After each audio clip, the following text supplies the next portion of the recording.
Sallallahu ala Muhammad sallallahu alaihi wasallam. Waqaftu lahu bil babi wa bakaytu ala al-a'tabi wa bi safhin duna 'itabi qad jaa Rasulullah sallallahu ala Muhammad sallallahu alaihi wasallam. Bismillahirrahmanirrahim. Alhamdulillahi rabbil alamin. Wassalatu wassalamu ala sayyidina Muhammadin wa ala alihi wa sahbihi ajma'in. Amma ba'd. Alhamdulillah, dengan taufik dan hidayah daripada Allah Subhanahu wa taala, dapatlah kami berada di bumi Mesir ini dalam lebih kurang 10 hari dengan tujuan untuk menziarahi para alim ulama dan juga menziarahi kubur para ulama dan para aulia, di mana secara prinsipnya kita memang disuruh untuk menziarahi para alim ulama.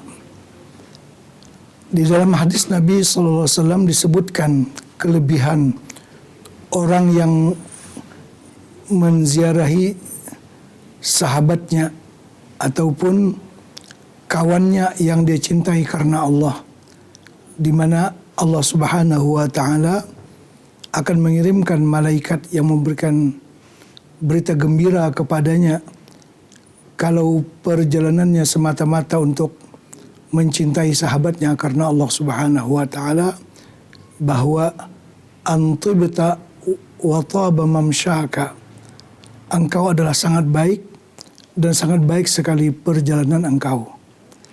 Artinya kalau seseorang pergi menziarahi kawan, begitu tinggi dia punya kelebihannya. Apakah lagi kalau kita pergi menziarahi para alim ulama, sudah tentu akan mendapat kelebihan yang lebih daripada semata-mata menziarahi sahabat ataupun kawan.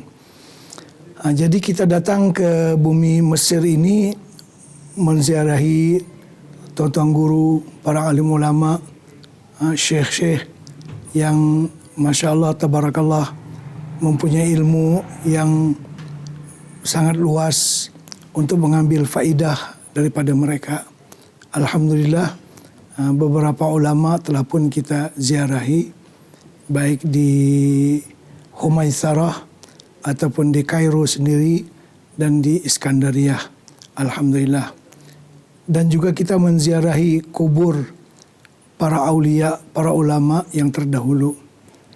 Sebenarnya ziarah kubur ini adalah sunnat dengan syarat-syaratnya.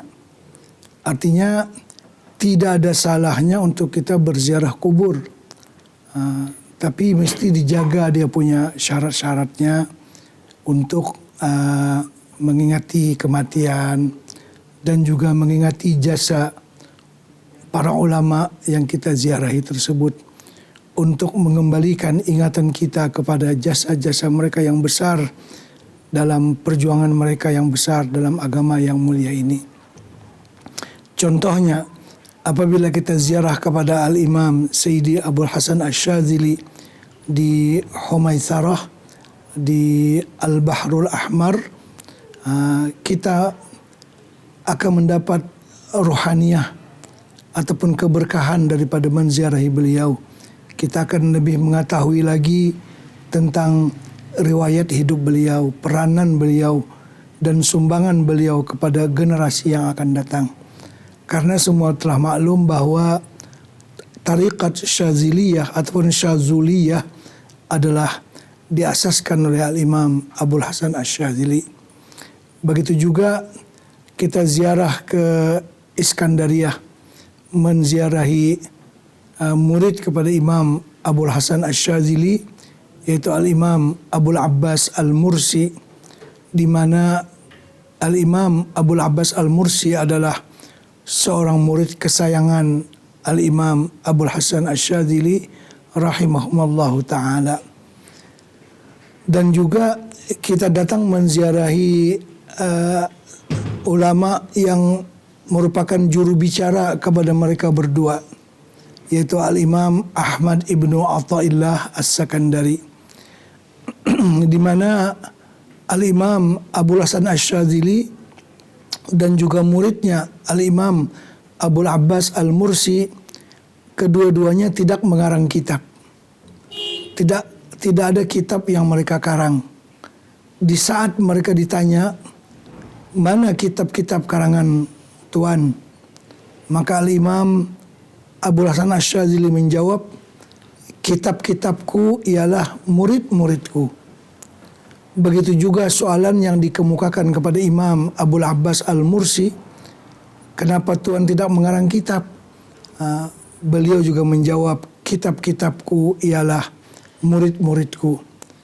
Maka Al-Imam Ahmad ibni Athaillah As-Sakandari merupakan juru bicara kepada mereka berdua, kepada Al-Imam Abul Abbas Al-Mursi dan gurunya Al-Imam Sayyidi Abul Hasan Asy-Syadzili.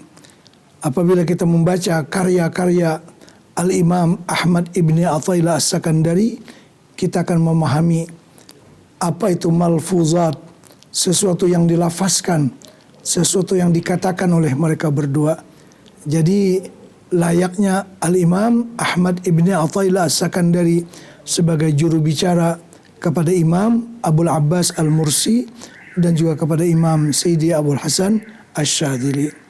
Dan juga sekaligus Al-Imam Abul Abbas Al-Mursi adalah guru juga kepada Al-Imam Abu Abdullah Muhammad bin Sa'id Al-Busiri, sahibul Burdah, yang mengarang qasidah Burdah.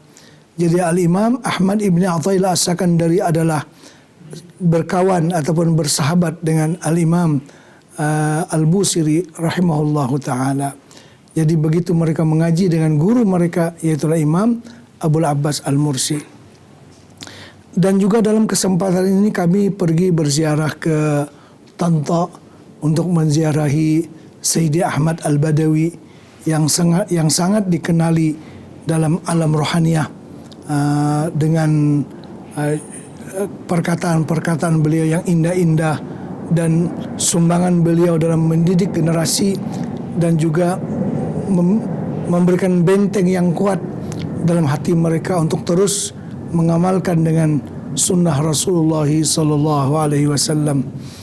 Begitu juga dalam kesempatan ini kami mempunyai ada berkesempatan untuk menziarahi Imam Jalaluddin As-Suyuti yang sangat dikenali dalam mazhab kita Asy-Syafi'i. Beliau bergelar Al-Hafiz Jalaluddin As-Suyuti. Dan juga tidak ketinggalan kami datang berziarah kepada Al-Imam Muhammad bin Idris Asy-Syafi'i, imam kita dalam mazhab Asy-Syafi'i yang sangat masyhur dia punya ilmunya dan diketahui dalam dunia Islam keseluruhannya bagaimana Al-Imam Asy-Syafi'i rahimahullahu ta'ala adalah seorang yang mujtahid, seorang yang faqih, seorang yang mazhabnya dianut oleh Masya Allah, tabarakallah, banyak di kalangan umat Islam yang ada di dunia ini. Kalau kita di Nusantara ini hampir semuanya kita adalah bermazhab dengan mazhab Imam Asy-Syafi'i rahimahullahu ta'ala. قد جاء رسول الله صلى الله على